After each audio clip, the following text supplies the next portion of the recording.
Wanted to share some of my early morning thoughts as I drink my coffee and wake up, because I am addicted to caffeine and can't wake up without it. It takes like 2 weeks to get off the stuff. And it's a pain in the ass. You get headaches and you're tired, and yeah, I just got to do it. But right now, anyways, my thoughts today are on land ownership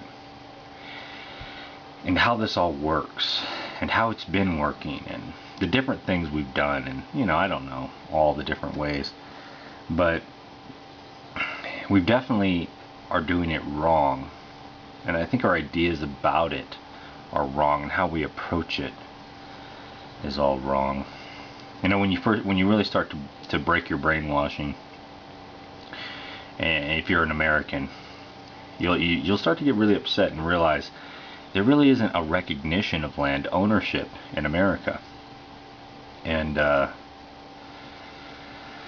it's frustrating.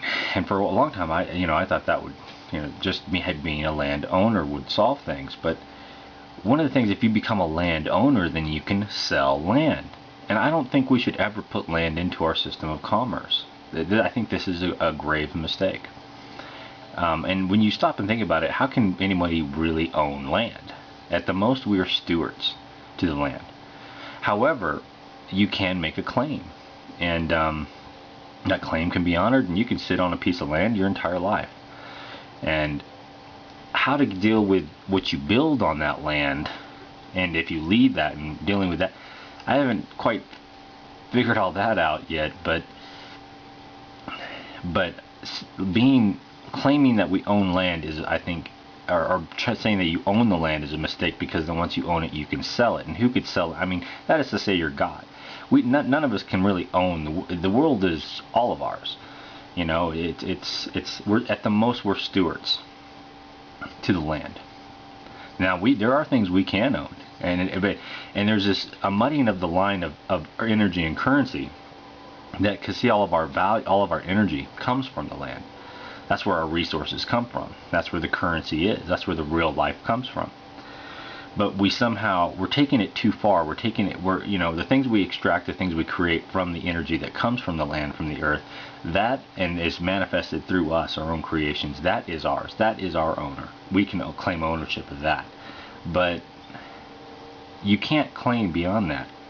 You end up with these things called homeless people, which is totally crazy when you really think about it. It's like, planet Earth is our home. Why are you homeless? How does this work? Are you just like floating around? I mean, what the heck? No, what you have is corporations and groups of people who say you need to contract with us, or you have to deal with us in order to access land and resources, which is a lien upon an unalienable right and an act of war. It's just barbaric groups and greedy people saying, be part of our system, or we're going to attack you, and we're not going to let you live. It's really horrible what's being done. But we got to find that that sweet spot. And I don't want to go into, sometimes when you start looking at these things, you start finding yourself stepping away from technology and going into these very tribal places, or and I like technology. I think technology is great. I think what I see is, if you imagine two pillars, and you have a dark pillar and a white pillar, and there's all different ways of looking at this, but the dark pillar, let's say, is technology. What I see in the state we're in right now is our technology far exceeds our wisdom. The other pillar would be a white pillar, that would be our wisdom. And if we can catch our wisdom up to our technology and balance that off, we can build a platform, a level platform, upon which to move to the next step, the next rung, move up the ladder. And it's a harmony. And I think if we don't achieve it, we're screwed. It's all in our philosophy, our wisdom, our approach to life. It is. We need to be very careful here. Where was I going? But anyways, a claim, and making a reasonable claim, a lawful claim, not a legal commerce claim, a lawful claim on shelter property that you can have, and you could stay there your whole life. You know, as long as you're in a society and it's a reasonable claim, and that's where that would be yours, and that would be respected by everyone around you. And if we could remove the competition-based system, a lot of our problems are the limited psychologies we're stuck in, the tribal, the hardwiring of the flesh that we're stuck in. You know, when you become more spiritual, you move away from the mechanics of the body and the limitations of. You become less like an animal, and it's pretty radical. It's more balanced. I think it's the only way to be balanced. You know, the inequity of the world is our own manifestation. You know, the world is in chaos. It's because we're manifesting chaos. The world is in war. It's because we're manifesting war. The world is nothing more than we make it. And in many ways. And I even think on a level that a lot of our the energy and the inequity that we create on that spiritual level actually rolls around and comes up through the earth. I think the more out of balance and out of tune we are, the more destruction in the world we'll see. I think the more earthquakes, tsunamis, hurricanes, tornadoes, things like that. I think it's a mirroring, a reflection, a symbiotic relation. But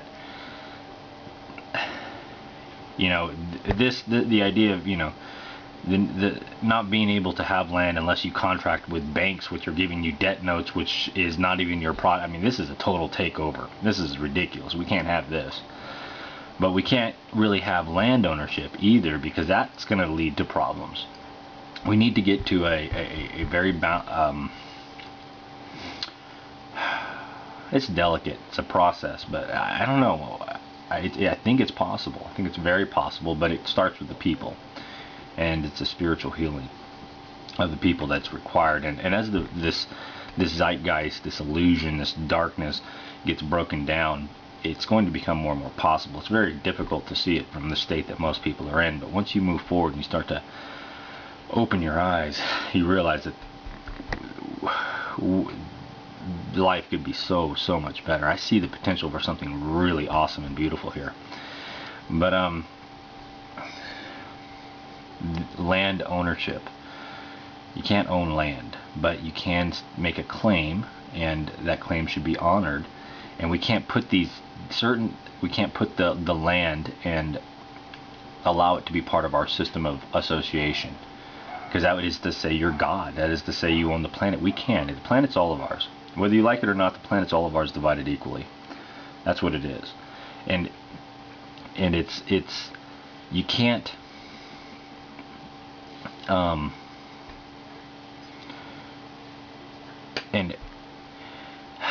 it's like let's see, like capitalism. Capitalism is a powerful tool, but if you approach it from a fundamental misunderstanding of currency, it's going to lead to corruption. And I think that's what we're doing. We're making these steps, but then our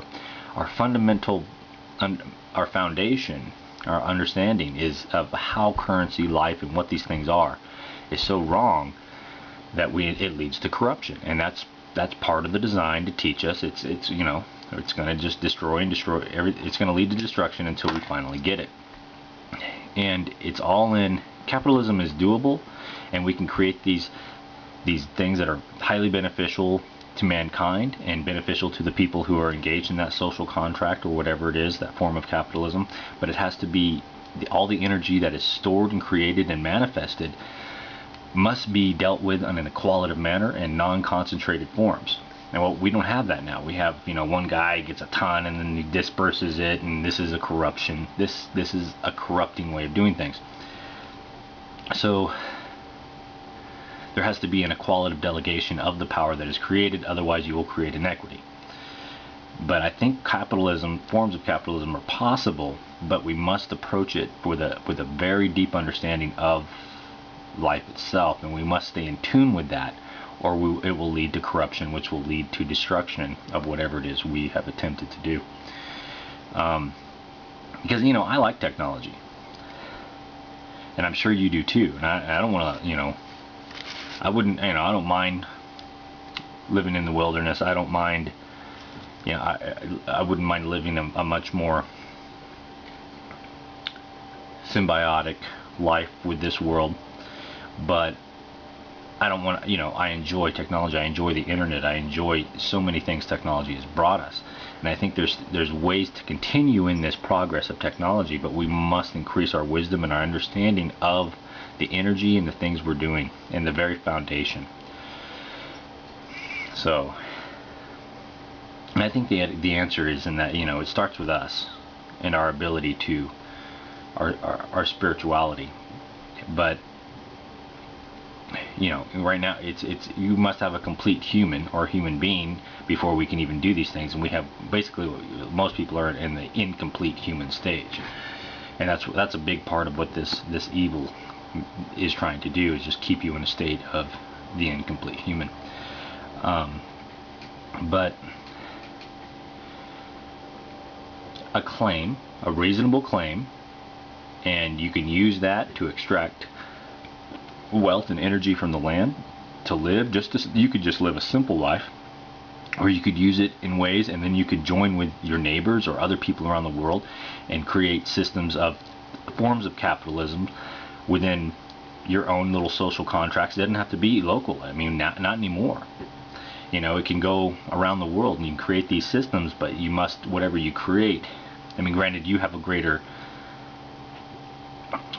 it must be a qualitative in nature, and it can't be concentrated form power, and it must benefit the world, and it can't be about you or greed. It can, you know, your time, your value, your energy must be replaced, and so you don't have a debt within your heart, and so that you will have motivation to do so. But you have to be, it takes a very delicate understanding of the energy, of the resources, of the life, the things that we're using, and we have to be very careful, because misunderstanding this is what's leading to our corruption. It's what leads to these corrupt power structures that are dominating the world, and ultimately it could lead to our demise. So I don't know, just been thinking about land ownership. I'll try and clarify on that. Like I said, I'm just waking up, drinking my coffee. Anyways, hope that gets you to thinking about it, because that's where I think the answers lie. It's not, the answers aren't in one man, they're not in, it's in all of us coming together. And think about it too, we have all this knowledge, all this history. You know, in the past, evil could hide, inequity could hide, patches of you know, there's no place for them to hide anymore. And there's a lot of that's a very positive thing. I think that's how these systems of inequity, these evil systems, these corrupt systems, corruption's always been able to run and hide in some pocket of some jurisdictional pocket, some tribe, some part of the world, and they're going to lose that ability. And we can use this technology and this ability of being interconnected and being of what in our to our advantage. It's not a bad thing at all. It's been a very healing process.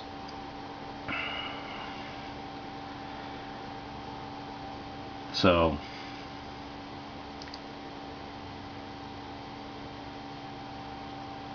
because I mean these corrupt people, I mean, they're basically detach themselves through these systems. It's like extraction of evil. They just separate themselves from life, and they become death. And they just, you know. So anyways, yeah, think about that. It's interesting. But what we have in America right now, mostly around the world, is ridiculous, completely ridiculous, and creates this horrible inequity within people's hearts, and allows for these power structures to just eat at your very essence and soul and life. Why would you partake in this? Why would you go along with that? I mean, it's just slavery. It just turns you into a serf.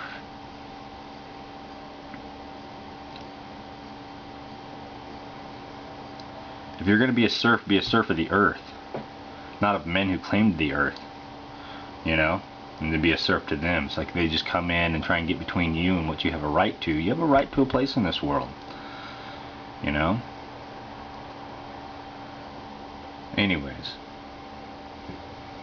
God bless.